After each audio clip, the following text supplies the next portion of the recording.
Salve, salve, senhores! Professor Alexandre, tudo bem com vocês? Estamos na primeira aula da disciplina de Introdução a Aprendizado de Máquina, né? Nós tivemos no curso a disciplina Inteligência Artificial na Educação, né?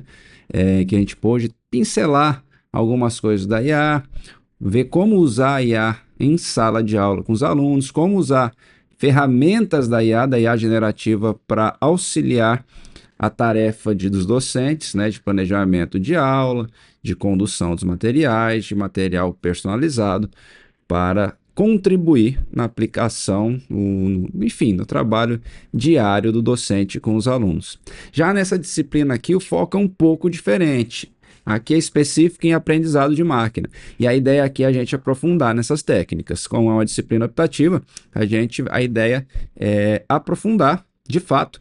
E se lá na disciplina de IA a gente não trabalhou com programação, a ideia aqui é trabalhar com programação, não nesta primeira aula, que é uma aula meio que de nivelamento, para apresentar as ideias, alguns termos, para todo mundo sair daqui falando a mesma linguagem.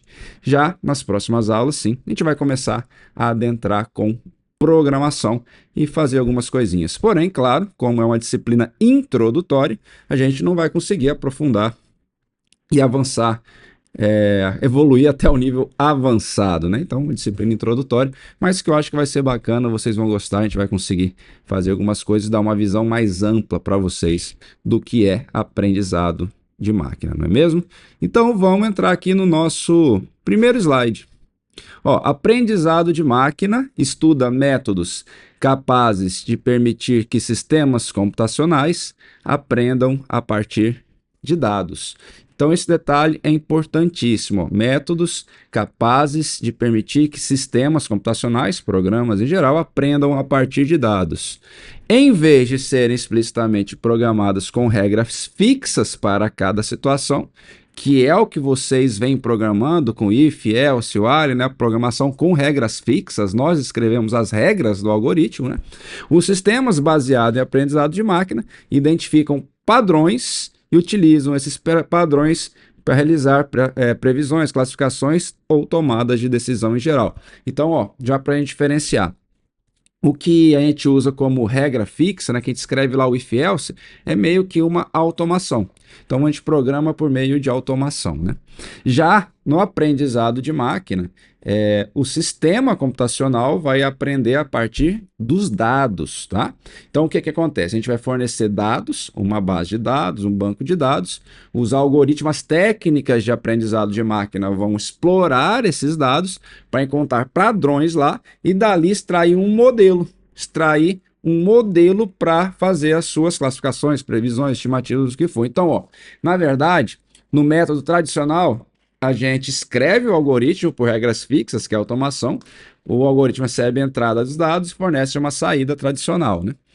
Já no aprendizado de máquina, a gente fornece a entrada, geralmente a saída também, isso vai depender de caso a caso, mas vamos entender aqui que fornece a entrada, que são os dados, e vai fornecer a saída, como que esses dados têm que sair depois de serem processados, e o aprendizado de máquina, as técnicas de aprendizado de máquina vão encontrar padrões, que é um modelo, ou seja, seria o algoritmo, ele vai encontrar um algoritmo para transformar aqueles dados de entrada nas saídas que deveriam ser. Então, ó, muda a forma, muda o horizonte de se pensar e de se programar. Na verdade, o algoritmo, que aqui agora a gente chama de modelo, ele vai ser construído a partir de dados, a partir das bases de dados que existem. Então é muito diferente, a gente não vai escrever regras de if else com aprendizado de máquina para tratar situações, mas essas situações vão ser aprendidas por meio dos dados que existem nas bases de dados. Então, isso é uma parte importante desse início. E outra coisa que tem ali embaixo, ó, aprendizado de máquina é igual a machine learning. Então vocês já devem ter ouvido falar desse termo machine learning, e alguns também aprendizado de máquina, entendam que é a mesma coisa, tá? Machine learning é o termo em inglês, aprendizado de máquina é o termo em português. Os dois termos são válidos e são usuais, tá? Mesma coisa, aprendizado e machine learning. Beleza, dito isso, vamos avançar. Olha aí. Aprendizado de máquina é um subcampo da inteligência artificial, da IA. Subcampo quer dizer que dentro da IA, que é o campo maior, a aprendizado de máquina é uma parte menor da IA. Então, a IA é o campo, aprendizado de máquina é o subcampo. Focado em técnicas que permitem que máquinas aprendam a partir de dados, que a gente conversou agora há pouco. Então, entenda, toda técnica de aprendizado de máquina faz parte da inteligência artificial, mas nem toda técnica de inteligência artificial é baseado em aprendizado de máquina. Então, IA, inteligência artificial, é muito maior, muito, talvez um termo exagerado, mas é maior, é mais coisa do que o aprendizado de máquina. É claro que hoje em dia o aprendizado de máquina possivelmente é a parte mais importante da inteligência artificial, mas a inteligência artificial é mais ampla, tá? É importante compreender isso. Então, só para não deixar solto, olha só, IA é um campo mais amplo. Então, existem outras áreas ou sub-áreas da IA que não dependem de aprendizado de dados, aprendizado com dados, aprendizado de máquina, como, por exemplo, robôs que planejam trajetórias dentro de fábricas. Antes de usar aprendizado de máquina, machine learning, o GPS já encontrava rotas com IA sem aprendizado de máquina, tá? Então é possível a gente encontrar rotas de GPS sem IA, desculpa, com IA, mas sem aprendizado de máquina. Alocar recursos também, como antena de celular, distribuir uma operadora, né, distribuir antenas de celulares em uma cidade, em quais locais da cidade é melhor que ela distribua para posicione essas antenas para atender o maior número de pessoas, determinar a melhor localização distribuída também em uma cidade, por exemplo, de escolas, creches, UPAs, para que consiga atender mais pessoas numa distância menor, enfim. Se chama otimização inteligente, né? Só para resumir essa área. Então, IA é algo maior. IA é algo bem maior do que aprendizado de máquina. Tudo isso, esses exemplos que eu estou dando podem ser feitos sem aprendizado de máquina, tá? Em geral, boa parte deles é feito sem aprendizado de máquina, alguns utilizam aprendizado de máquina. Então, entenda, IA é algo mais amplo, envolve mais coisas, e aprendizado de máquina é um subcampo importantíssimo, talvez o mais importante dentro da IA. Ok? Então, nem toda solução de IA tem aprendizado de máquina, mas sempre uma solução de aprendizado de máquina é IA. Dito isso, a gente vai avançar. Agora, essa informação aqui, vocês já conhecem. Vocês fizeram a disciplina de IA comigo aqui no curso, né? Então, a gente já sabe que a inteligência artificial, ela nasceu teve uma fundação, né, numa conferência em que se reuniram lá 10 pesquisadores, em 1956, na conferência de Dartmouth. Isso aí é Dartmouth College, essa imagem, essa figura. Então, lá em 56, o pessoal se reuniu, começou a discutir as primeiras ideias. As ideias iniciais de IA, na verdade, são um pouco anteriores. Turing, lá no artigo dele de 51, começou lá, máquinas podem pensar, nem falava o termo inteligência, mas pensar, e começaram a discutir filosoficamente, até que em 56 se encontraram alguns dos principais pesquisadores, estavam se interessando nessa área, e fundaram a IA. É uma fundação de fato, eles deram o nome, né? O nome inteligência artificial não existia antes, foi batizado então com esse termo, com essa alcunha nessa conferência, e a partir dali foram definidos alguns rumos, o que seria aquela área, enfim, foi pensada, planejada de fato. Então a gente já sabe isso, lembrando que a IA é algo mais ampla. E o aprendizado de máquina especificamente? Então o aprendizado de máquina especificamente não foi logo de cara o que foi planejado, trabalhado logo de cara em 56, mas começaram a visualizar essas possibilidades, tá? Então, eu tenho aqui no slide sobre os primeiros algoritmos de aprendizado de máquina. Então, a gente pode citar, possivelmente, como o primeiro algoritmo de aprendizado de máquina, de 1958, proposto pelo Frank Rosenblatt. Rosenblatt não participou da conferência de Dartmouth, tá? Ele não era daquele grupo. E ele propôs uma rede neural. Olha só, rede neural a gente vê hoje em dia, acha que é algo recente, mas ele propôs uma rede neural lá em 1958, é considerada a primeira rede neural, né? Chamada Perceptron, essa rede neural, e que ela tinha já algum mecanismo de aprendizado, ela aprendia a classificar dados linearmente separáveis, tá? Que é a base, serviu de base para as redes neurais modernas. Claro, a partir das suas limitações, muitas limitações comparado com as redes neurais modernas. Mas pode ser encarada como o primeiro algoritmo de aprendizado de máquina. Mas, ele não foi imediatamente aplicado para resolver soluções, enfim, naquele momento.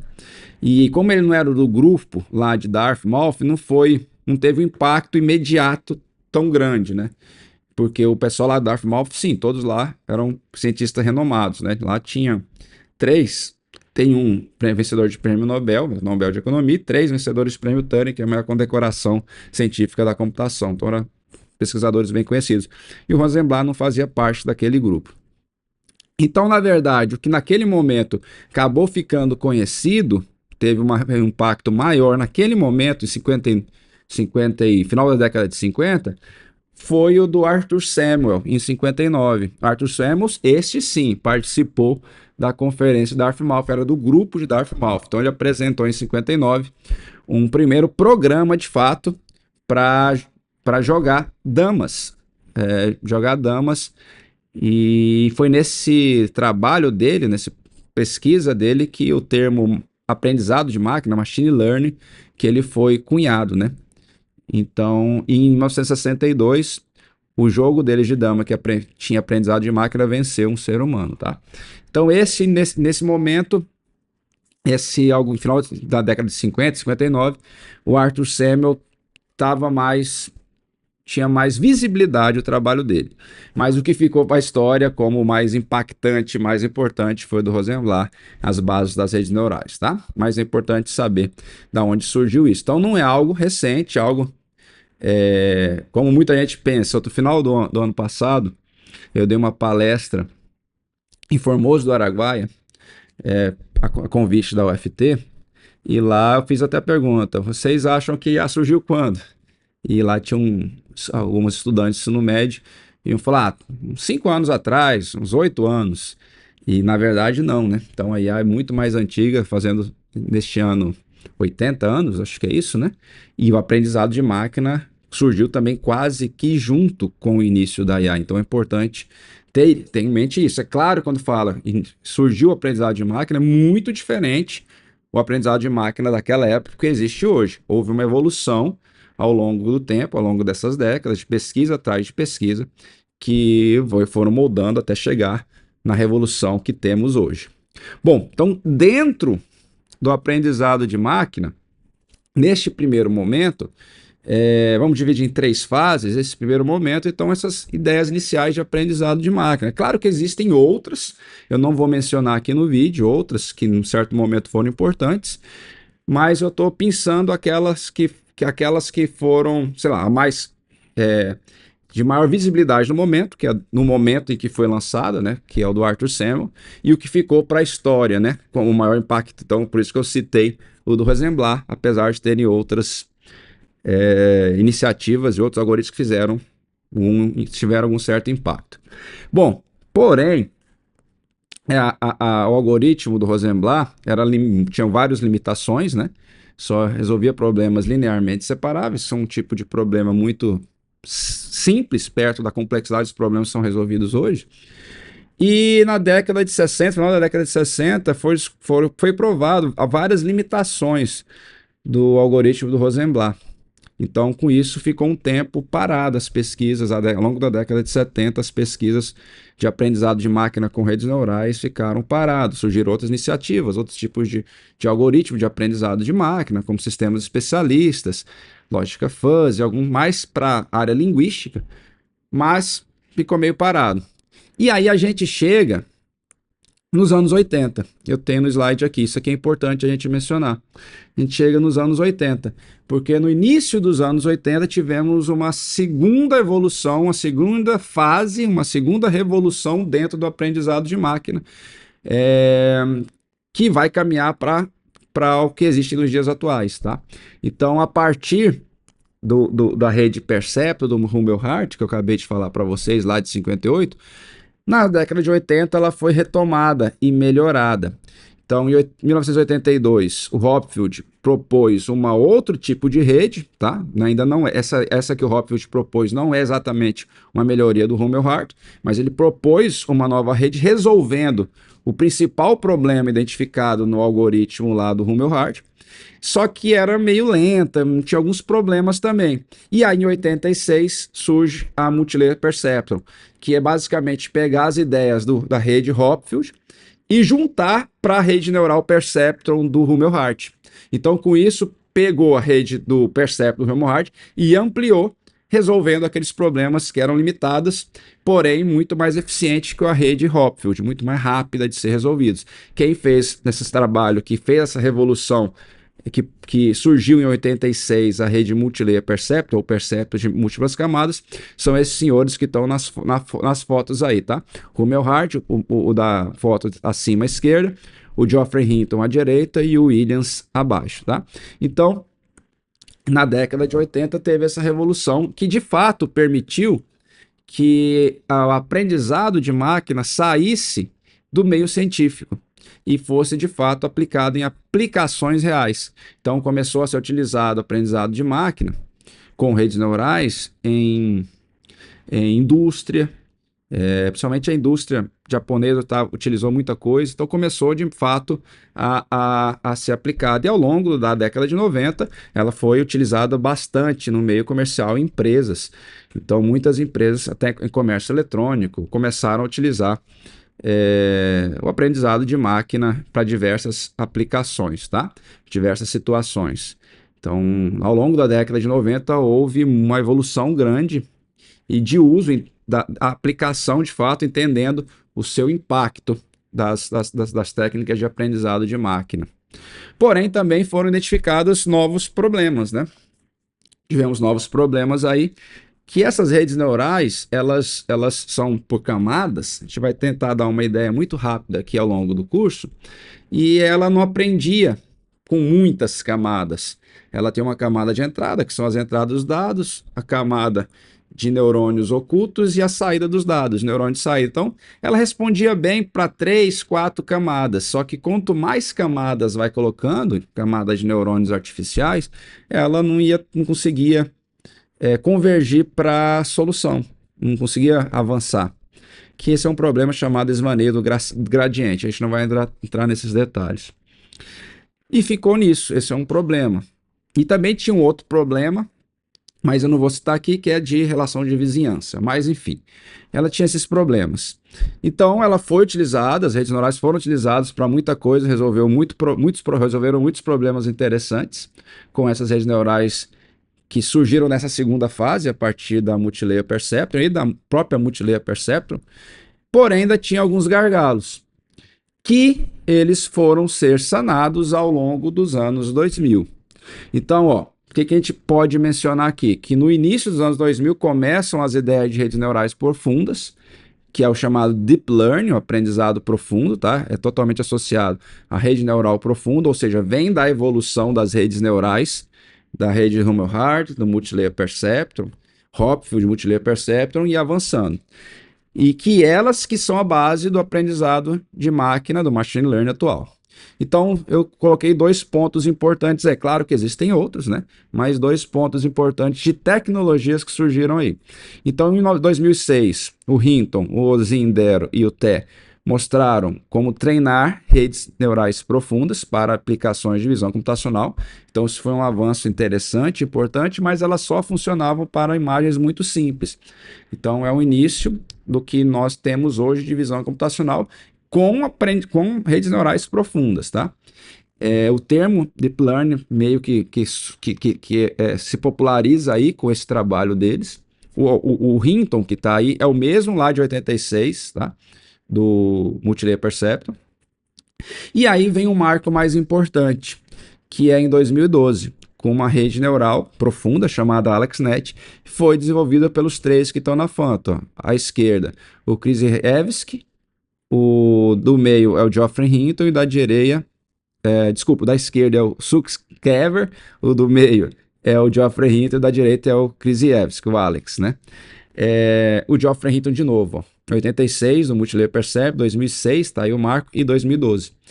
com essa rede neural, a AlexNet, eles fundaram o início da revolução da IA atual. Eles apresentaram uma rede neural que é a base para as redes neurais atuais. Só para vocês terem uma ideia, o da esquerda aí, que é o Suskever, ele é um dos fundadores da OpenAI, né? A OpenAI é a empresa que criou o ChatGPT. Então ali nós temos um panorama amplo e geral da evolução. É claro que temos tecnologias importantes da revolução nova da IA que surgiram depois de 2012, mas eu pontuei os marcos, talvez os marcos que mudaram, que deram um salto a mais ao longo do aprendizado de máquina, essas três, digamos assim, três fases, tá? Para ter uma visão mais ampla. Então a IA atual, digamos assim, surgiu para valer em 2012, ou seja, 14 anos atrás, né? Mais ou menos isso. Beleza? Então, dito isso, vamos ver aqui os tipos de aprendizado de máquina. Claro que existem, dependendo da literatura, de diferentes formas, metodologias para classificar os problemas de inteligência artificial, tá? Aqui é uma visão mais tradicional, mais ampla, pode ter mais tipos de problema, mas para vocês terem uma ideia. Então, o aprendizado de máquina, machine learning em geral, ela é subdividido em 3 tipos de problema, que são os problemas de aprendizado supervisionado, aprendizado não supervisionado e aprendizado por reforço.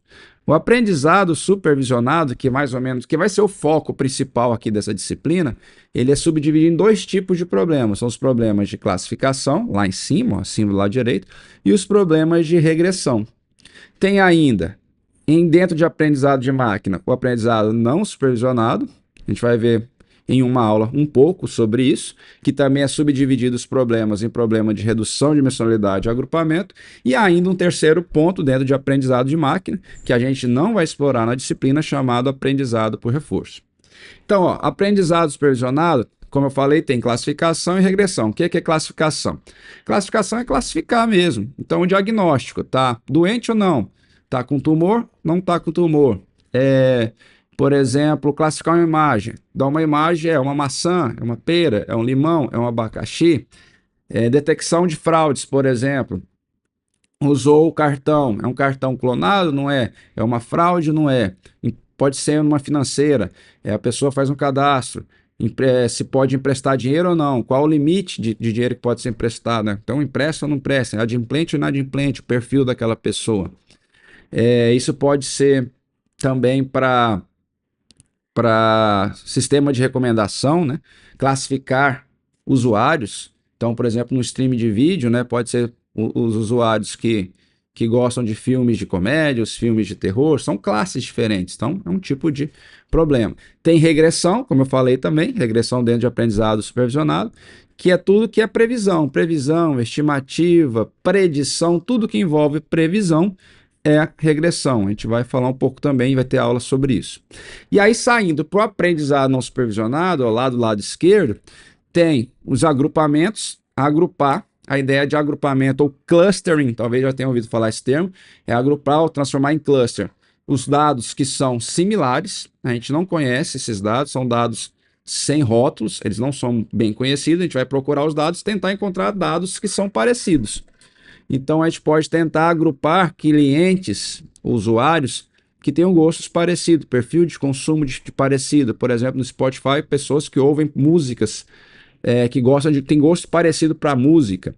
E aí depois a gente interpreta o que é isso para servir também para recomendar músicas. Redução de dimensionalidade é basicamente reduzir dimensões de fato. Entenda dimensões como variáveis. Então, posso ter uma base de dados com, sei lá, 200 variáveis. São muitas variáveis, a gente quer reduzir para ficar mais eficiente. Então, de 200 variáveis, a gente pode tentar reduzir para 50. Então, tem técnicas para isso. Isso pode ser usado para visualização de dados, pode ser utilizado para compressão de dados, pode ser usado para extração de atributos. É um pouco mais complexo. Não está previsto da gente ver aqui na disciplina, mas é uma parte interessante. E tem o aprendizado por reforço, que é ali embaixo, que é uma parte mais usada para robótica, tá? E também em jogos costuma ser utilizado. Ao contrário do aprendizado supervisionado, não supervisionado, aqui a gente não tem uma base de dados. Então, o aprendizado supervisionado e aprendizado não supervisionado, a gente parte para fazer o aprendizado a partir de dados já coletados, conhecido base de dados, já tem a base de dados. No aprendizado por reforço, na verdade, é um tipo de aprendizado baseado em dados, mas não tem a base de dados. Essa base de dados ela vai sendo, não é base de dados, os dados vão sendo coletados à medida dos experimentos, por tentativa e erro. Então, por exemplo, um robô, ele lê o sensor, alguns dados, e ele toma uma decisão a partir do que ele leu ali e vai aprendendo se aquela decisão foi boa ou se não foi, se é boa ou ruim. Por exemplo, jogar damas tende a ser uma tarefa de aprendizado por reforço, ou jogar xadrez, faz um movimento, vê se aquele movimento foi bom ou ruim, se uma sequência de movimentos foi boa ou ruim. E a partir do tempo de centenas, milhares de vezes, milhões de vezes que vai sendo jogado, ele vai aprender o que é uma sequência de movimentos bons ou ruins. Tá? Então, é por tentativa e erro, vai sendo. Então, quando não se tem uma base de dados, a tendência é usar aprendizado por reforço. Beleza? Então, em linhas gerais, era o que eu queria passar para vocês nessa primeira aula, dar uma ideia geral, tá? E ampla do que a gente vai ver na disciplina. Beleza? Então, a gente se vê na aula 2. Valeu, gente. Fiquem com Deus. Abraço.